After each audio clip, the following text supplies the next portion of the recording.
नमस्कार, आप देख रहे हैं दैनिक सत्य समाचार। मैं हूं राकेश कुमार। इस वक्त मैं मौजूद हूं रानीगंज विधानसभा 47 में सपना जी के निज निवास पे।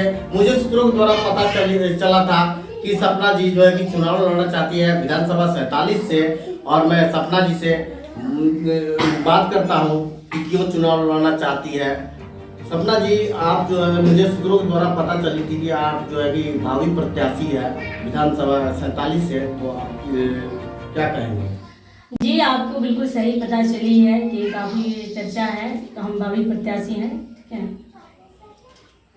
आपका पृष्ठभूमि क्या है? पृष्ठभूमि मेरा यही है कि मैं बिशनपुर पंचायत वार्ड नंबर 13 जो कि प्राथमिक विद्यालय बिशनपुर से मैं 5वीं पास कर, और आवासीय विद्यालय भरगामा में जो कस्तूरबा गांधी है वहाँ पे मैं 6 क्लास में एडमिशन करा के वहाँ से 8वीं पास कर, फिर मैं रहाड़िया से जो कि उच्च विद्यालय है रहाड़िया से मैं 10वीं पास की हूँ। उसके बाद इंटर मैं असेंबली कॉलेज रानीगंज से की हूँ, और मेरा ग्रेजुएशन जो है संगीत विश्वविद्यालय भरगामा से कंप्लीट हुआ है। तो सपना जी, आप संगीत से जो है ग्रेजुएशन किए हैं, तो आप तो संगीत के बारे में कुछ जानते होंगे और गाना वगैरह या देशभक्ति तो गाते होंगे। जी, जरूर गाते भी हैं। गा के सुना सकते हैं? हाँ, जरूर जरूर सुनाइए। हरि करम अपना करेंगे, हरि करम अपना करेंगे, है वतन तेरे लिए, दिल दिया है जान भी देंगे, है वतन तेरे लिए, दिल दिया है जान भी देंगे, है वतन तेरे। आपने अभी सपना कुमारी के मुखार बिंदु से सुना देशभक्ति सॉन्ग, जो कि कहना चाहती है सपना जी कि हम जो है कि देश की सेवा करेंगे, जान भी देश के लिए दे सकती हूँ। और ये जो है कि विधानसभा चुनाव लड़ने जा रही है, तो क्यों लड़ना चाहती है विधानसभा चुनाव? हम देखिए, हम विधानसभा चुनाव लड़ने जा रहे हैं, इसलिए लड़ने जा रहे हैं कि हमारे जो समाज के हित में जितने भी अभी तक देखे होंगे पलायन करना पड़ता है और अदर राज्य में जाके पब्लिक को काम करनी पड़ती है, तो इस शिक्षा से संबंधित, स्वास्थ्य से संबंधित इन सारे चीज मुद्दाओं को हम विधानसभा तक आवाज उठाएंगे और पब्लिक के हित में कार्य करेंगे। इसलिए हम विधानसभा चुनाव लड़ने जा रहे हैं।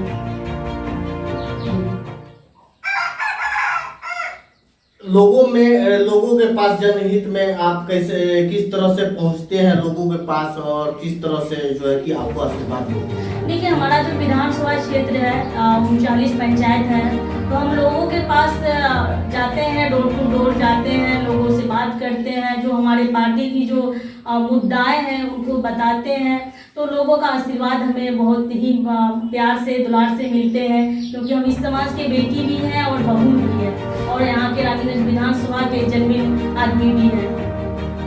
कौन पार्टी से चुनाव लड़ना चाहते हैं? हम जन स्वराज पार्टी से चुनाव लड़ना चाहते हैं, और जन स्वराज पार्टी के अभी संभावित प्रत्याशी भी हैं। दर्जनों पार्टी है, तो फिर जन स्वराज से आप चुनाव क्यों लड़ना चाहते हैं? देखिए, जन स्वराज से हम इसलिए लड़ना चाह रहे हैं क्योंकि इनके जो विचारधारा है, इनके जो मुद्दाएं हैं, ये हमारे समाज के हित के लिए हैं। कहीं ना कहीं जो हमारे समाज को अभी तक देखते ही आ रहे हैं कि पलायन करना पड़ता है, अदर राज्य में जाके कार्य करना, बहुत सारी की कठिनाइयों का सामना करना पड़ता है, और हमारे बिहार के और रानीगंज विधानसभा का अपना देखा जाए, यहाँ की जो शिक्षा है वो बिल्कुल सही नहीं है। बच्चे जाते हैं, खिचड़ी खा के आ जाते हैं, वहाँ पढ़ाई नहीं होती, बस खिचड़ी खिलाई होती है। और स्वास्थ्य जो है, हम महिलाएं हैं तो जाहिर सी बात है, महिलाओं का दुख दर्द को समझते हैं, और कहीं ना कहीं महिलाओं को बहुत सारी कठिनाई भी होती है, जैसे कि हॉस्पिटल है तो वहाँ पे डॉक्टर अवेलेबल नहीं रहते हैं, मतलब अक्सर रहते हैं, बस उतना नहीं रहते हैं। तो ये सारी चीज़ जो है, ये सारी मेन मुद्दाएं हैं, तो हम इस पे ज़्यादा से ज़्यादा फोकस करेंगे और जनता के हित में कार्य करेंगे। अभी कितने पंचायत में जो है कि आपने अभी तक में पहुँच कर लोगों से मिले? देखिए, हम तो अभी तक जो हमारे 39 पंचायत है, कहीं ना कहीं मैं सारे पंचायत में जा चुकी हूँ, और पड़ोपर तौर से हम कम से कम 15 से 20 पंचायत अभी तक जैसे कि डोर टू डोर विजिट की हुई हूँ। तो लोगों को क्या आश्वासन मिल रहा है? लोगों का आश्वासन यही है कि बदलाव होना चाहिए, और जो हमारे बच्चे के हित के बारे में सोचे, विचार के बारे में सोचे। अब की बार वोट हम उन्हीं को करेंगे जो हमारे भविष्य, बच्चे के बाल बच्चे के उज्जवल भविष्य के बारे में सोचे। अगर आपको पार्टी टिकट देती है तो अगर यहाँ के लोग आपको चुनते हैं, अगर विधानसभा में आप जाएंगे तो फर्स्ट प्राथमिकता आपकी क्या होगी? जी, सबसे बड़ी मुद्दा ये तो प्लान है, इस पे हम फोकस करेंगे। और जो शिक्षा से संबंधित है, स्वास्थ्य से संबंधित है, हमने पहले ही आपको बताया, इन सारी चीज़ को हम ज़्यादा से ज़्यादा फोकस करेंगे। और कहीं ना कहीं देखा जा रहा है हमारे रानीगंज विधानसभा में जो सार्वजनिक शौचालय नहीं है, ब्लॉक से लेकर पंचायत स्तर तक, ठीक है, उस ऐसा शौचालय नहीं है। हम महिलाएं हैं तो महिलाएं की मतलब देख रहे हैं कि ऐसा कोई व्यवस्था है नहीं ढंग का, वो मतलब कोई भी कार्य सही से नहीं किया गया है। दैनिक सत्य समाचार में जुड़ने के लिए धन्यवाद। Thank you sir. और सभी को मेरा प्रणाम। मैं सपना कुमारी रानीगंज विधानसभा 47 के संभावित प्रमुख से गुलबर्गी पंचायत के रजबेली 10 नंबर वार्ड की सदस्य भी हूँ और अभी आप सभी के बहू भी हैं, बेटी भी है, बहन भी है। तो ज़्यादा से ज़्यादा सपोर्ट कीजिए और हम चाहेंगे कि आप लोग अभी सपोर्ट मेरा कर रहे हैं और कहीं ना कहीं मेरा यही सोच है कि हम जमीन से जुड़े हैं तो आसमान में नहीं उड़ेंगे। आप लोग से हमेशा सुख और दुख में शामिल रहेंगे और साथ रहेंगे और ज़्यादा से ज़्यादा कार्य करने पर फोकस रखिए। दैनिक सत्य समाचार में जुड़ने के लिए आप सभी को बहुत बहुत धन्यवाद कि आप लोग आए, जुड़े, सुने विचारधाराओं को दैनिक समाचार में, तो इसके लिए बहुत बहुत धन्यवाद आप सभी को। हमारे बीच अभी सपना कुमारी का पति जी भी आवास पे अपने हैं और इनसे मैं जानने की प्रयास करता हूं कि सपना जी जो है अभी 47 विधानसभा चुनाव लड़ना चाहती है और किस तरह से कार्य करते हैं और कहां कहां लोगों से मिले हैं। धन्यवाद। दैनिक सत्य समाचार से जो आए हुए हैं राकेश बाबू और सभी जो हमारे दर्शक लोग देख रहे हैं। हमारी जो पत्नी है सपना कुमारी, आपकी धर्म पत्नी है जी सपना कुमारी मेरी धर्म पत्नी है, मेरा नाम संजय कुमार श्रीदेव हो गया। और हम यहाँ से रानीगंज विधानसभा के जो जिला परिषद क्षेत्र आता है हमारा 34 या 35 आता है, उससे हम जिला परिषद कैंडिडेट रह चुके हैं 15 में। ठीक है, अच्छा हमको लोगों से सामने देती भी है, लोगों का अच्छा आशीर्वाद। जी लगभग हम 4,500 वोट के आसपास हमको मिला था। और मेरा भी लगभग पृष्ठभूमि ये रहा है, राजनीतिक पृष्ठभूमि की खास करके बात करते हैं कि हम मम्मी हैं फर्स्ट टाइम में 2001 में जब चुनाव हुई पंचायत चुनाव, वह सदस्य रही है। उसके बाद लगातार जो चुनाव पंचायत चुनाव हो रहे हैं सब में अपना कैंडिडेट करते रहते हैं और ठीक वर्तमान में मेरी पत्नी वह सदस्य है। और अब की बार जो है हम लोग ये मन बनाए हैं कि विधानसभा से सपना कुमारी को उतारेंगे। इसका मुख्य उद्देश्य यह है कि हम देखते हुए आ रहे हैं लगभग यहाँ 20 से 25 साल देखते हुए आ रहे हैं कि हम लोग कहीं ना कहीं जो यहाँ पे विधायक का उम्मीदवार रहा है या विधायक रहे हैं वो अलग अलग विधानसभा से आकर के आए हैं। तो हमारी सपना जी जो है शिक्षित हैं, कर्मठ हैं और योग्य भी हैं उस तरीके से, और इसलिए इनको हम उतारना चाह रहे हैं। और यहाँ का जो परिवेश, यहाँ का जो क्या कहते हैं समस्याएँ हैं रानीगंज विधानसभा का, इस चीज़ से हम वाकिफ हैं क्योंकि हम यहाँ के रहने वाले हैं। तो हम चाहते हैं कि 0 लेवल से यहाँ काम होना चाहिए। जैसे कि बेसिक यहाँ का क्या है कि शिक्षा का व्यवस्था सबसे पहले ये नहीं रहा हमारे समाज का, और हमारी जो अभी तक सरकार है इस चीज़ पे फोकस नहीं कर रही है।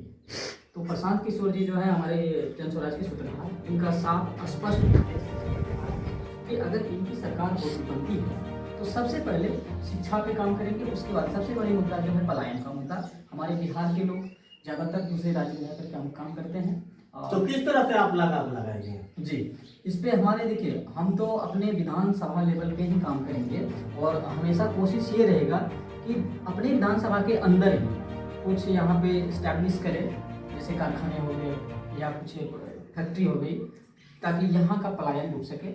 ऐसा हमारे जनस्वराज के जो सूत्रधार हैं प्रशांत किशोर जी भी कहते हैं, आश्वासन देते आ रहे हैं। सपना कुमारी जो है विधानसभा 47 से चुनाव लड़ रही है, तो उनको आपका धर्म पत्नी है, उनको क्या देखने के लिए कि यहाँ मिला कि जो विधानसभा में कमियाँ भी चुनाव लड़ना चाहती है? आपसे तो बोली होगी ना? जी देखिए, सपना कुमारी एक महिला होने के नाते यहाँ की बहू भी है, बेटी भी है, और सबसे ज़्यादा समस्या ये सपना कुमारी जी हमको बताई है कि सरकार का तो मुहिम चल ही रहा है, जैसे स्वास्थ्य के ऊपर शौचालय गाँव घर में अभी डाटा ये बता रहा है, अखबार ये बता रही है कि हम लोग मतलब पूरा पूर्ण कर दिए शौचालय वाला काम। लेकिन अभी भी देखिए हमारी महिलाएं, इज्जत का सवाल रहता है, खास करके देखा जाता है, नीची दृष्टि से देखा जाता है, अभी भी बाहर में सोच करने जाते हैं। ठीक है, और ये स्वास्थ्य की दृष्टि से भी इसको होना चाहिए। तो ये चीज़ ये बताइए। दूसरी बात, स्वास्थ्य सुविधाएं जो हॉस्पिटल है हमारा, चाहे रेफरल हॉस्पिटल हो, ठीक है, वहाँ विधानसभा का प्रखंड मुख्यालय का या फिर उपकेंद्र हो, स्वास्थ्य उपकेंद्र हो, वहाँ तक डॉक्टर की जो पहुँच होती है, ठीक है, वहाँ जो हमारे पेशेंट लोग जाते हैं, जैसे ड्राइवरी के लिए जाते हैं, तो एट ए टाइम वहाँ पे सेवा उपलब्ध नहीं हो पाता है। कहीं ना कहीं इसमें सिस्टम का दोष है, ठीक है। यही सब समस्या को लेकर के सपना कुमारी को फील्ड में हम लोग इंट्रोड्यूस करवा रहे हैं। तो कैसा फील हो रहा है? अब बहुत खुशी मिल रही है कि सपना कुमारी को भी लोगों से आशीर्वाद मिल रहा है। जहाँ जहाँ हम लोग विजिट करने के लिए जा रहे हैं, संपर्क बना रहे हैं, वहाँ से अच्छे जनसमूह का इंटरेक्शन मिल रहा है, ठीक है। तो उम्मीद है कि अब की बार जो है सबके मन में बदलाव की भावना है। कहीं ना कहीं लोगों को ठगा गया है, ठीक है, जनता को ठगा गया है। मतलब वोट के लिए अलग अलग प्रलोभन दे करके लोग वोट लेने का मतलब जनता से काम किए हैं, लेकिन उसको जब प्रतिनिधि बन के जाते हैं तो अभी पता चलता ये है कि फील्ड पे घूमने तक के लिए नहीं जाते हैं। लोगों का सबसे ज़्यादा असंतोष अभी ये पैदा हुआ है कि जो भी प्रत्याशी जीत के जाते हैं, हम किसी का नाम लेना नहीं चाहेंगे, ठीक है, तो उनका मतलब उसको ये लोग नहीं है कि हमको आके कुछ दे, लेकिन हमारा जो सुख दुख हाल समाचार है कम से कम इतना तो पूछ सकते हैं। ये करने के लिए भी नहीं आते हैं, सिर्फ इलेक्शन का टाइम आता है तब आते हैं हाथ पैर पकड़ने के लिए। तो बदलाव इसीलिए लोग चाहते हैं कि ऐसा प्रतिनिधि आए जो जीतने के बाद कम से कम कुछ दे, नहीं विकास अपने लेवल पे करे वो जैसे चाहते हैं, लेकिन घूमने फिरने के लिए आए। यहाँ पर चल आपका? मेरा नाम चंचल कुमार श्रीदेव हो गया और गुरमंती पंचायत से वार्ड नंबर 10 का वार्ड सदस्य प्रतिनिधि सपना कुमारी का मैं पति हूँ।